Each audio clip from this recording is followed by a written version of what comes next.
കവിഞ്ഞൊഴുകുമി അനുഗ്രഹം നിറഞ്ഞൊഴുകുമി അനുഗ്രഹം കവിഞ്ഞൊഴുകുമി അനുഗ്രഹം നിറഞ്ഞൊഴുകുമി അനുഗ്രഹം എൻ പാപവും ശാപവും ഒഴുകി ദൂരയാ ഞാൻ സൗഖ്യമാ നീതിയാ ദൈവ പൈതലാ യേശുവിൻ സ്വന്തമായി തീർന്നു ഞാൻ എന്നെന്നും കവിഞ്ഞൊഴുകുമി അനുഗ്രഹം നിറഞ്ഞൊഴുകുമി അനുഗ്രഹം. കവിഞ്ഞൊഴുകുന്ന അനുഗ്രഹത്തിലേക്ക് നിങ്ങൾക്ക് ഏവർക്കും സ്വാഗതം. ഇന്ന് കർത്താവിൻ്റെ ദാസൻ തോമസ് ഊട്ടി ബ്രദർ തിരുവനന്തപുരത്ത് ഒരു മീറ്റിങ്ങിൻ്റെ മെസ്സേജാണ് ഇന്ന് നമ്മൾ കേൾക്കാൻ പോകുന്നത്. പ്രിയപ്പെട്ടവരെ, ദൈവവചനത്തിൽ കർത്താവായ യേശു മർക്കോസിൻ്റെ സുവിശേഷം 10-ാം അധ്യായം അതിൻ്റെ 29-30 വാക്യങ്ങളിൽ പറഞ്ഞിരിക്കുന്ന 2 വചനങ്ങൾ ഞാനിപ്പോൾ വായിക്കാം.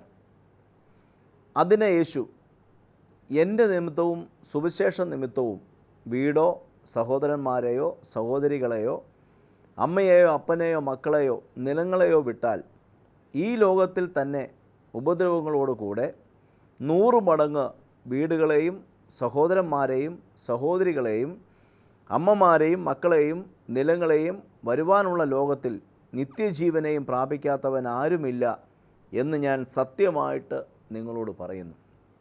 ഇവിടെ യേശു പറയുകയാണ്, സുവിശേഷ നിമിത്തം നമ്മൾ ഈ ലോകത്തിൽ വെച്ച് എന്തെങ്കിലും കൊടുത്താൽ ഈ ലോകത്തിൽ വെച്ച് തന്നെ നമുക്ക് 100 മടങ്ങ് കർത്താവ് നമുക്ക് പ്രതിഫലം തരും. ഇന്നെന്നെ കേൾക്കുന്ന ഓരോ പ്രിയപ്പെട്ടവരോട് ഞാൻ പറയാം, നമുക്ക് കർത്താവ് പല നന്മകൾ നമ്മുടെ ജീവിതത്തിൽ കർത്താവ് തന്നിട്ടുണ്ട്. സാമ്പത്തികമായ നന്മ കർത്താവ് നമുക്ക് തന്നിട്ടുണ്ട്. നമ്മുടെ ഭവനത്തിൽ സമാധാനം, സന്തോഷം, നമ്മുടെ കുഞ്ഞുങ്ങളുടെ ജീവിതത്തിൽ നന്മ, ഇങ്ങനെ പല നന്മകൾ, പല അനുഗ്രഹങ്ങൾ കർത്താവ് നമ്മുടെ ജീവിതത്തിൽ തന്നിട്ടുണ്ട്. ഇത് നമുക്ക് മാത്രം ഉപയോഗിക്കുവാൻ വേണ്ടിയല്ല കർത്താവ് തന്നത്, ഇത് മറ്റുള്ളവർക്ക് ഞാൻ കൊടുക്കുവാൻ. എൻ്റെ ജീവിതത്തിൽ കർത്താവ് ചെയ്ത ഭൗതികമായ നന്മകൾ അത് മറ്റുള്ളവർക്കും അത് അനുഗ്രഹമായി തീരണം. അങ്ങനെ കർത്താവിൻ്റെ നാമത്തിൽ ഞാനത് വിതയ്ക്കുമ്പോൾ, കർത്താവിൻ്റെ നാമത്തിൽ ഞാനത് കൊടുക്കുമ്പോൾ, ആ കൊടുക്കുന്നതിനും 100 മടങ്ങ് പ്രതിഫലം എൻ്റെ ഈ ലോക ജീവിതത്തിൽ തന്നെ കർത്താവ് എനിക്ക് തരും. അതേക്കുറിച്ച് വളരെ മനോഹരമായ ഒരു സന്ദേശം നമ്മൾ കേൾക്കാൻ പോകുകയാണ്. നമുക്ക് ഇന്നത്തെ മെസ്സേജിലേക്ക് പ്രാർത്ഥനയോടെ നമുക്ക് കടക്കാം. കർത്താവ് നിങ്ങളെ അനുഗ്രഹിക്കട്ടെ. കർത്താവിൽ വിശ്വസിച്ച ദൈവ മക്കളെക്കുറിച്ചുള്ള അവരുടെ ഭൗതികത സംബന്ധിച്ച ദൈവത്തിൻ്റെ പദ്ധതി നാം തിരിച്ചറിയണം. Price the Lord. ചിലർ വിചാരിച്ചിരിക്കുന്നതും പഠിച്ചു വച്ചിരിക്കുന്നതും കർത്താവിനെ അറിഞ്ഞു കഴിഞ്ഞപ്പോൾ പിന്നെ ഞെരുക്കവും പ്രയാസവും പട്ടിണിയാണ്. എന്നാൽ നമ്മൾ തിരുവചനം പരിശോധിക്കാൻ പോകുകയാണ്. കർത്താവിൽ വിശ്വസിച്ച ഒരു ദൈവ പൈതലിൻ്റെ ഭൗതിക സാമ്പത്തിക വഴി എങ്ങനെയായിരിക്കണം? ചേർന്ന് കർത്താവിനെ സ്തുതിക്കാം. നമുക്ക് ആദ്യം വായിക്കാൻ നമ്മൾ പോകുന്നത് 1 തെസ്സലോനിക്ക ലേഖനം 4-ാം അധ്യായം 11-ാം വാക്യം വായിക്കപ്പെടുന്നു. ശ്രദ്ധിക്കുക. 1 തെസ്സലോനിക്കർ 4:11-12 വായിക്കപ്പെടുന്നു. ശ്രദ്ധിക്കുക. അതിൽ നിങ്ങൾ അധികമായി വർദ്ധിച്ചു വരണം എന്നും പുറത്തുള്ളവരോട് മര്യാദ നടപ്പാനും ഒന്നിനും മുട്ടില്ലാതിരിക്കാനും. എല്ലാവരും പറഞ്ഞേ, ഒന്നിനും മുട്ടില്ലാതിരിക്കണം. ഭൗതിക കാര്യത്തിൽ ദൈവമക്കളെ കുറിച്ചുള്ള ദൈവത്തിൻ്റെ പദ്ധതി ഒന്നിനും മുട്ടില്ലാതിരിക്കണം. അടുത്തിരിക്കുന്ന ആൾ പറഞ്ഞു, ഒന്നിനും മുട്ടില്ലാതിരിക്കണം. കർത്താവ് എൻ്റെ ഇടയനാകുന്നു, എനിക്ക് ഉറക്കെ പറഞ്ഞേ, മുട്ടുണ്ടാകയില്ല. ഹല്ലേലൂയ. അപ്പോൾ ദൈവത്തിൻ്റെ മക്കൾക്ക് ബുദ്ധിമുട്ടും പ്രയാസവും പട്ടിണിയും പരിവട്ടവുമാണ് വെച്ചിരിക്കുന്നത് എന്ന് എവിടുന്നോ ഒരു ടീച്ചിങ് ഉണ്ട്. ദൈവവചനം അത് പഠിപ്പിക്കുന്നില്ല. അപ്പോസ്തലൻ പറയുന്നു, ഒന്നിനും മുട്ടില്ലാതിരിപ്പാനും. അടുത്ത വാക്യം വേണ്ടി ഞങ്ങൾ നിങ്ങളോട് ആജ്ഞാപിച്ചതുപോലെ അടങ്ങിപ്പാർപ്പാനും സ്വന്തം കാര്യം നോക്കുവാനും ആ. സ്വന്തം കൈകൊണ്ട് വേല ചെയ്യുവാനും അഭിമാനം തോന്നണം എന്നും നിങ്ങളെ പ്രബോധിപ്പിക്കുന്നു. ചേർന്ന് കർത്താവിനെ സ്തുതിക്കാം. കർത്താവായ യേശുവിൽ വിശ്വസിക്കുന്ന ദൈവമക്കളൊന്ന് കര ഉയർത്തിപ്പിടിച്ച് ആ കയ്യെ പിടിച്ചിട്ട് പറ, ഒന്നിനും മുട്ടില്ലാതെ ഭൗതിക കാര്യത്തിലാകണമെന്നാണ് നിങ്ങളെക്കുറിച്ചുള്ള ദൈവത്തിൻ്റെ പദ്ധതി. പറഞ്ഞാട്ടെ, നമുക്ക് മുട്ടില്ലാതിരുന്നാൽ മാത്രം മതിയോ? നമുക്ക് നോക്കാം. എഫേസ്യ ലേഖനം 4-ാം അധ്യായം അതിൻ്റെ 28-ാം വാക്യം വായിക്കപ്പെടുന്നു. ശ്രദ്ധിക്കുക. എഫേസ്യർ 4:28. കള്ളൻ ഇനി കക്കാതെ മുട്ടുള്ളവന് ദാനം ചെയ്യുവാൻ ഉണ്ടാകേണ്ടതിന്. എങ്ങനെ മുട്ടുള്ളവന് ദാനം ചെയ്യുവാൻ. എനിക്ക് മുട്ടില്ലാതിരുന്നാ പോരാ, പിന്നെ മുട്ടുള്ളവന് ദാനം ചെയ്യുവാനുണ്ടാകണം. അടുത്തിരിക്കുന്ന ആളുടെ കയ്യെ പിടിച്ചിട്ട് പറ, ഇതാണ് നിങ്ങളെക്കുറിച്ചുള്ള, നിങ്ങളുടെ ഭൗതികത്തെക്കുറിച്ചുള്ള ദൈവത്തിൻ്റെ പദ്ധതി. മുട്ടുള്ളവർക്ക് എന്ത് ചെയ്യാനുണ്ടാകണം?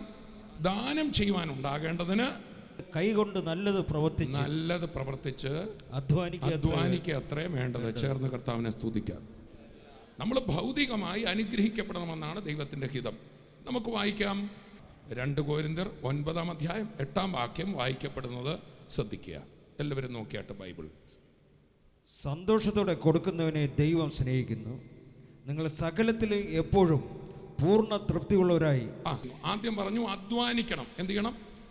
വിശ്വാസിക്ക് തെസ്സലോനിക്ക സഭയിൽ ചുമ്മാ മെനക്കെട്ട് ആത്മീയമാണെന്ന് പറഞ്ഞ് അധ്വാനിക്കാതെ നടന്നവരോട് പറയാണ്, മുട്ടില്ലാതിരിക്കണമെങ്കിൽ അധ്വാനിക്കണം. കൈയെടുത്ത് പറ, ജോലി ചെയ്യുന്നതിൽ അഭിമാനം തോന്നണം. പിന്നെ എഫേസ്യ ലേഖനത്തിൽ പറയാണ്, സ്വത്രം മുട്ടുള്ളവനൂടെ കൊടുക്കാൻ തക്കവണ്ണം നീ ആയിത്തീരണം. കർത്താവിൻ്റെ ഇടയനാകുന്നു, എൻ്റെ പാനപാത്രം നിറഞ്ഞ് കവിയുന്നു. ഉറക്കെ പറ. എല്ലാവരും ഒന്ന് പറഞ്ഞ, നിറവെനിക്ക് കവിച്ചിൽ മറ്റുള്ളവർക്ക്. ഏതൊക്കെ നിലയിൽ നമ്മൾ കവിയണം? ആത്മീയമായി കവിയണം, ഭൗതികമായി കവിയണം, ആരോഗ്യത്തിൽ കവിയണം, സമാധാനത്തിൽ കവിയണം, സ്തോത്രത്തിൽ കവിഞ്ഞിരിക്കണം. ചേർന്ന് കർത്താവിനെ സ്തുതിക്കാം. അടുത്തിരിക്കുന്ന ആൾ പറഞ്ഞ്, ആത്മീയമായി നിങ്ങൾ നിറഞ്ഞ് കവിയണം.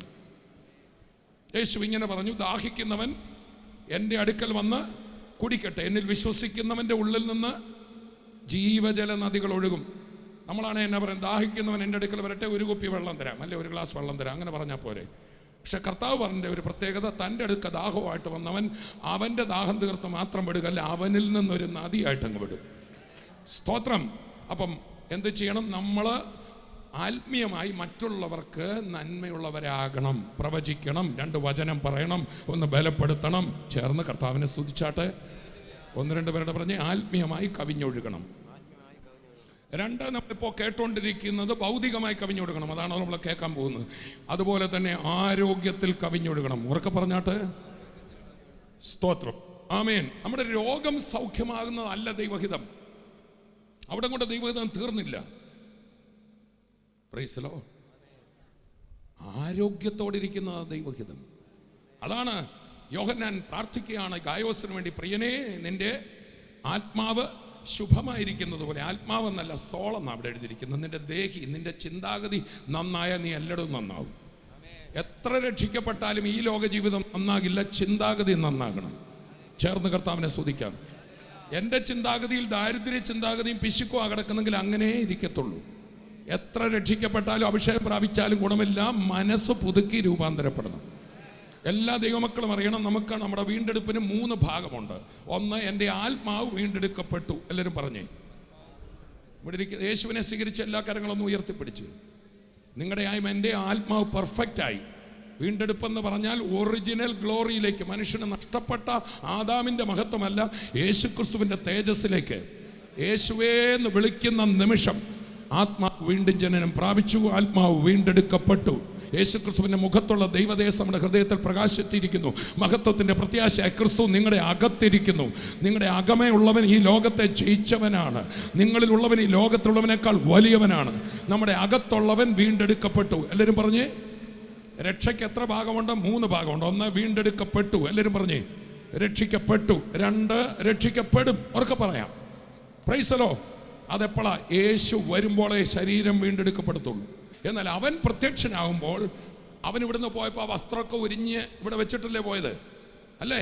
പൗലൂസ് കണ്ടപ്പോൾ ശോഭയോടുകൂടിയല്ലേ കണ്ടത്? സൂര്യനേക്കാൾ വെളിച്ചത്തിൽ അതേ പ്രകാശത്തോടുകൂടെ ഈ ശരീരം രൂപാന്തരപ്പെടും. അതാണ് റോമർ 8 പറയുന്ന ആത്മാവെന്ന ആദ്യ ദാനം ലഭിച്ച നാം, ആത്മാവിൻ്റെ വീണ്ടെടുപ്പ് ലഭിച്ച നാം ശരീരത്തിൻ്റെ വീണ്ടെടുപ്പിനായ പുത്രത്വത്തിനായി കാത്തിരിക്കുന്നു. നമ്മുടെ വീണ്ടെടുപ്പ് നാൾ അടുത്തു വരുന്നു. കർത്താവ് താൻ ഗംഭീര നാദത്തോടും പ്രധാന ദൂതൻ്റെ ശബ്ദത്തോടും കൂടെ വരുമ്പോൾ നമ്മുടെ ശരീരവും പ്രകാശിക്കും. അടുത്തിരിക്കുന്ന ആൾ പറഞ്ഞിട്ടെ, അന്ന് തുണി ഒന്നും വേണ്ടെന്ന് പറഞ്ഞു. ജീൻസും വേണ്ട, ടീഷർട്ടും വേണ്ട, ഒന്നും വേണ്ട. അന്ന് പ്രകാശമായിരിക്കും. ആദാമിനെ ചുറ്റിയ പ്രകാശമല്ല, ക്രിസ്തുവിനെ ചുറ്റിയ പ്രകാശം. നഷ്ടപ്പെട്ട തേജസ് ദൈവ ജനത്തിന് മടക്കി കൊടുക്കുകയാണ്. ചേർന്ന് കർത്താവിനെ സ്തുതിക്കാം. എന്നാൽ പ്രിയപ്പെട്ടവരെ, നമ്മുടെ രണ്ടാമത്തെ ഭാഗമായ മനസ്സ് അഥവാ ദേഹി, അത് വീണ്ടെടുക്കപ്പെട്ടുകൊണ്ടേയിരിക്കുന്നു. ഉറക്കെ പറഞ്ഞ്, അതെങ്ങനെയാണ്? ദൈവവചനം ഗ്രഹിക്കും തോറും ക്രിസ്തുവിൻ്റെ മനസ്സിനനുസരിച്ച് നമ്മൾ ചിന്തിക്കണം. ഞാൻ പിടിച്ച മുയലിന് 3 കൊമ്പ് ഞങ്ങളുടെ പിതാക്കന്മാരായിട്ട് പഠിപ്പിച്ച് ഇതാണെന്ന് പറഞ്ഞിരുന്ന മനസ്സ് വീണ്ടെടുക്കപ്പെടുകയില്ല. കൈ കൊടുത്ത് പറഞ്ഞു. അടുത്തിരിക്കുന്ന ആൾ പറ, സ്തോത്രം. മനസ്സിൻ്റെ വീണ്ടെടുപ്പ് നിന്റെ ജോലിയാണ്. കഷ്ടതയും പ്രയാസമാണ് ഇതിൻ്റെ കൂടെ വന്നാലെന്ന് കേട്ടെങ്കിൽ അത് അങ്ങനെയാണോ എന്ന് ഇവിടെ നോക്കണം.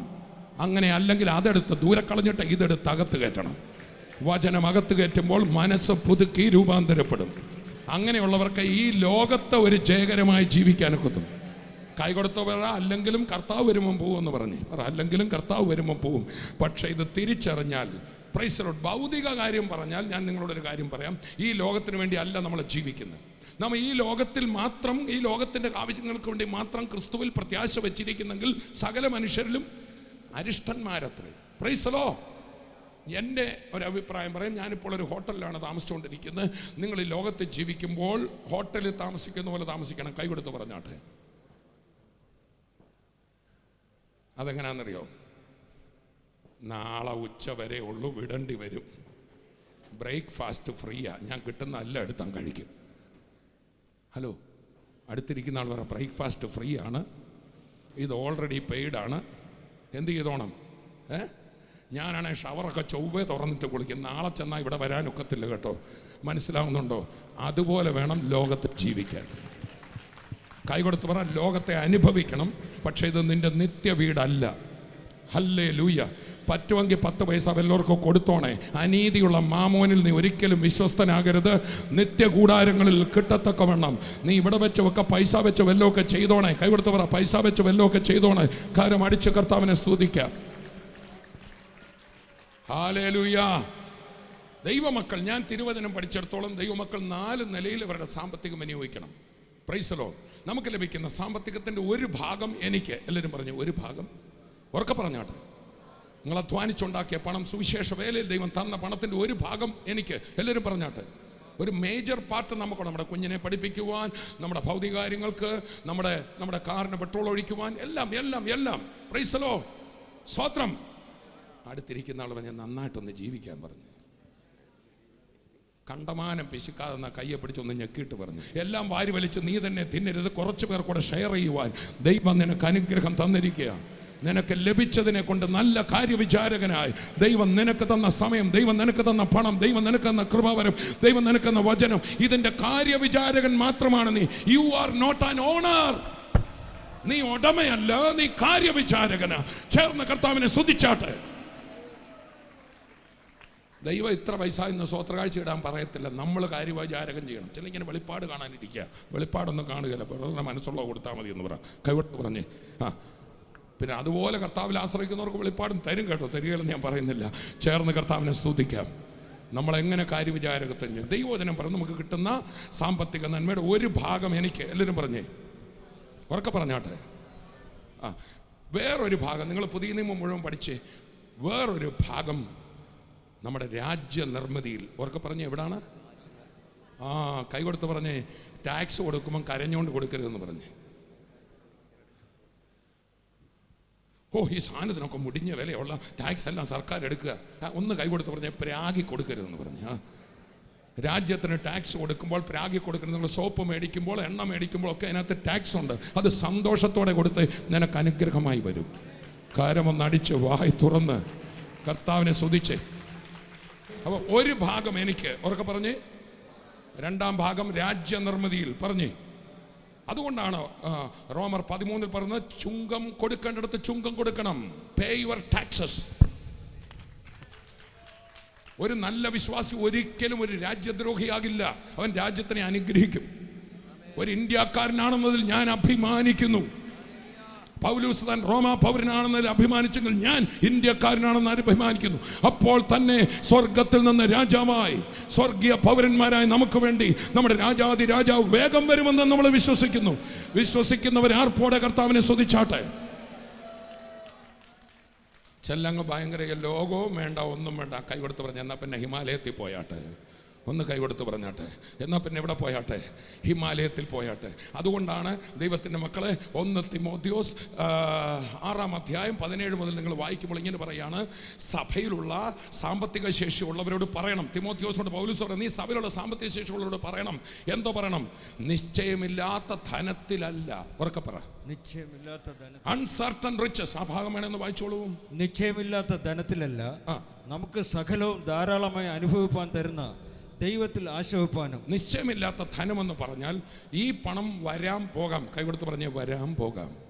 കയ്യിലുള്ളപ്പം ചൊവ്വ ഉപയോഗിച്ചോണം, ഉപയോഗിക്കേണ്ട പോലെ ഉപയോഗിച്ചോണം. ചിലരിങ്ങനെ പൂഴ്ത്തി വെക്കും. പൂഴ്ത്തി വെപ്പുകാരെയും കരിഞ്ചന്തക്കാരെയും പിടിക്കും. ഹല്ലേലൂയ, സ്തോത്രം. നിന്റെ കൈ തന്നിരിക്കുക. കൈ കൊടുത്ത് പറഞ്ഞ് ഒന്നും തന്നില്ലേലും വേണ്ടതിലും വല്ലതും മേടിച്ച് കഴിക്കുകയും ചെയ്യണമെന്ന് പറഞ്ഞു. ഒന്ന് കൈ കൊടുത്ത് പറഞ്ഞാട്ടെ. ഹല്ലേലൂയ. ചേർന്ന് കർത്താവിനെ സ്തുതിക്കാം. വല്ലതുമൊക്കെ ഒന്ന് കഴിക്കണേ. സ്തോത്രം, സ്തോത്രം. നിന്റെ കൈ തന്നത് നന്നായിട്ടൊന്ന് ഉപയോഗിച്ച് ദൈവത്തിൻ്റെ പൈതലെ ഇനിയും നിന്റെ കലങ്ങളെ, നിന്റെ കലവറകളെ നിറയ്ക്കുന്നൊരു നല്ല കർത്താവ് ഉള്ളതിനായി ആർപ്പോടെ കർത്താവിനെ സ്തുതിക്കാം. അവിടെ എന്താ പറയുന്നത്? നിശ്ചയമില്ലാത്ത ധനത്തിൽ ആശ്രയം വെക്കരുത്. ചില 10 പൈസ വരുമ്പോൾ പിന്നെ സഭയിലുള്ളവരെ പ്രൈസലോട് പോലും പറയില്ല. സഭയിലുള്ളവരോട് പറയാനാ പറഞ്ഞു. ഒന്ന് കൈകൊടുത്ത് പറഞ്ഞ് ഞങ്ങൾക്കും ദിവസം വരുന്നുണ്ട്, ഇപ്പം പ്രൈസലോടൊക്കെ പറഞ്ഞോണമെന്ന് പറയാം. ഒന്ന് കൈകൊടുത്ത് അടുത്തിരിക്കുന്ന ആൾ പറഞ്ഞാട്ടെ. 10 പൈസ കൈ വന്നപ്പം പഴയ പ്രൈസലോടൊന്നും ഇല്ലാതെ വരില്ലേ എന്നായി പറഞ്ഞതിൻ്റെ അർത്ഥം പിടികിട്ടുന്നുണ്ടോ? നിശ്ചയമില്ലാത്ത ധനത്തിലല്ല. ഇന്ന് നിന്റെ കയ്യിലുണ്ടെങ്കിൽ നാളെ ഉണ്ടാകണമെന്ന് ഒരു നിർബന്ധമില്ല. ഇന്ന് നിന്റെ വസ്തുവിന് വിലയുണ്ടെങ്കിൽ നാളെ ഉണ്ടാകണമെന്ന് ഒരു നിർബന്ധമില്ല.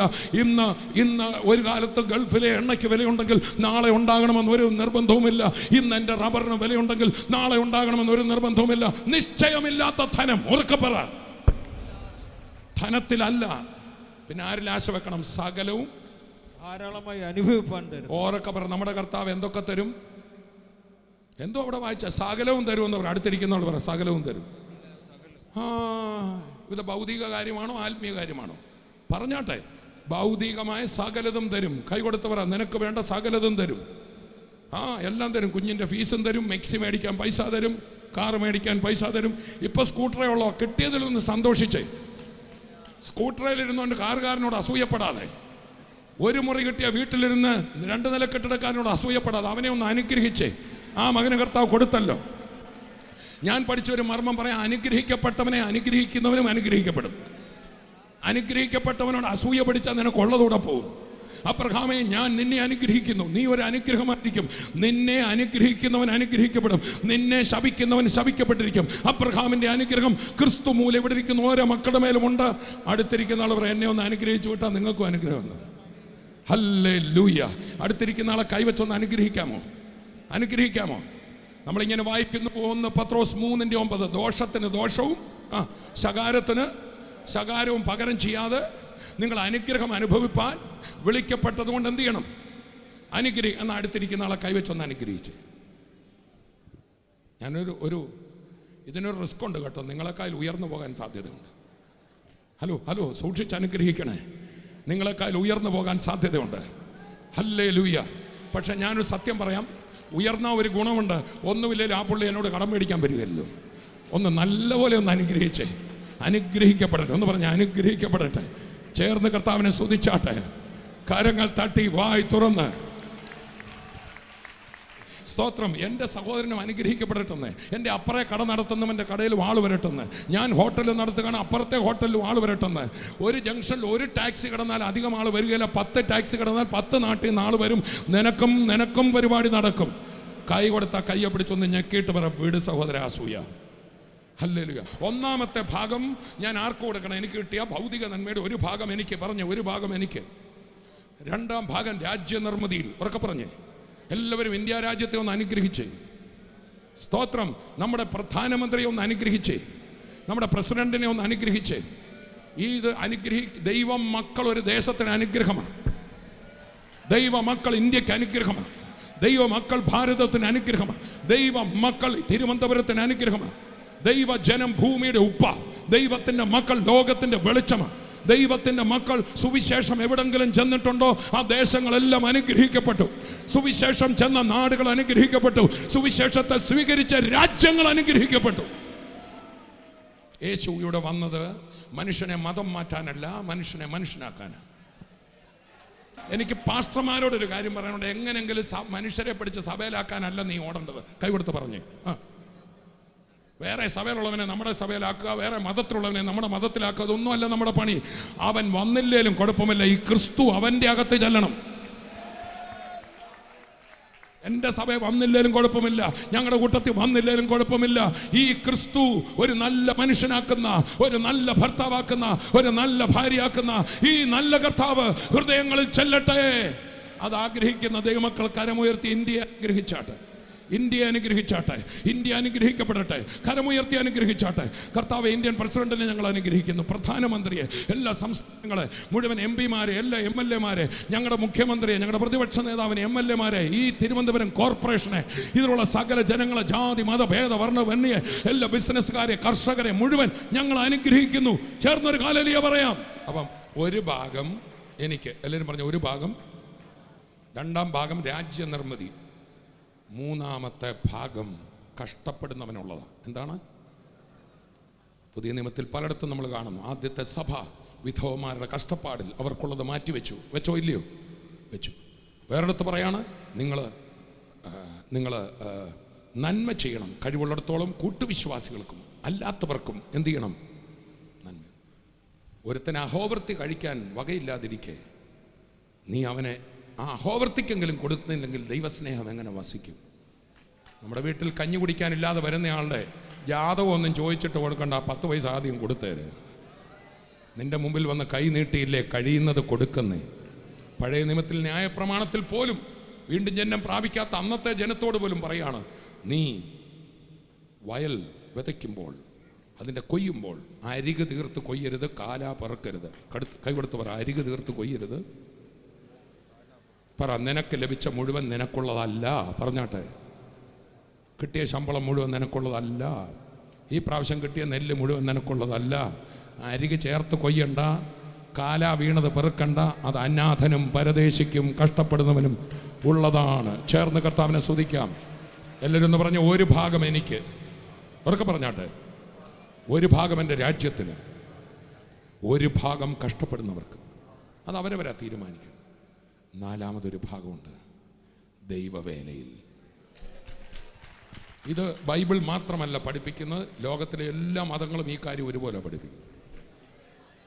ലോകത്തിലെ എല്ലാ മതങ്ങളും പറയുന്നു, ദൈവനാമത്തിലും കഷ്ടപ്പെടുന്നവനും കൊടുത്തവനും ഒരിക്കലും മുട്ടുണ്ടാകത്തില്ല. നിങ്ങളെല്ലാ മതവിശ്വാസങ്ങളും പഠിച്ചോ, ഈ കാര്യത്തിൽ ഒരുപോലെ പഠിപ്പിക്കുന്നത്. ചേർന്ന് കർത്താവിനെ സ്തുതിക്കാം. കർത്താവ് ഒരു വഴി തുറന്നാൽ അത് അടയ്ക്കാൻ ആർക്കും പറ്റത്തില്ല. കാട്ടുപോത്തിൻ്റെ കൊമ്പിൻ്റെ ഇടയിൽ കൂടി വഴി തുറക്കുന്ന കർത്താവ്, ആ കർത്താവ് നിങ്ങൾക്ക് വേണ്ടി വഴി തുറക്കും. ഇന്ന് ആ ആത്മാവിൻ്റെ ബലത്തോടെ നിങ്ങളുടെ ശരീരത്തിൽ നിങ്ങൾ തന്നെ ഒന്ന് കൈവെയ്. ആ ബലത്തോടെ നിങ്ങളുടെ വിഷയങ്ങളെ നോക്കിക്കൊണ്ട് നിങ്ങൾ കൽപ്പിക്കുക. കർത്താവ് ഇങ്ങനെ പറഞ്ഞ് വിശ്വസിച്ചുകൊണ്ട് ഈ മലയോട് നീങ്ങി കടലിൽ പോയി ചാടെന്ന് പറഞ്ഞാൽ നീ പറഞ്ഞതുപോലെ തന്നെ സംഭവിക്കും. അത് ചെയ്യാൻ കഴിയണമെങ്കിൽ ഞാൻ ആത്മാവിനാൽ ബലപ്പെട്ട് ഞാൻ പ്രാർത്ഥിക്കുമ്പോൾ അത് സംഭവിക്കും. അതുകൊണ്ട് ആ സാമ്പത്തികമായ വിഷയത്തോട് മാറിപ്പോകാൻ കൽപ്പിച്ച്, വഴി തുറക്കാനൊന്ന് കൽപ്പിച്ച് നമുക്കിപ്പോൾ ഒരുമിച്ചൊന്ന് പ്രാർത്ഥിക്കാം. കർത്താവെ, ഞങ്ങൾ ഒരുമിച്ച് ഞങ്ങളെ കേൾക്കുന്ന പ്രിയപ്പെട്ടവരുടെ വിഷയങ്ങൾക്ക് വേണ്ടി പ്രാർത്ഥിക്കുന്നു.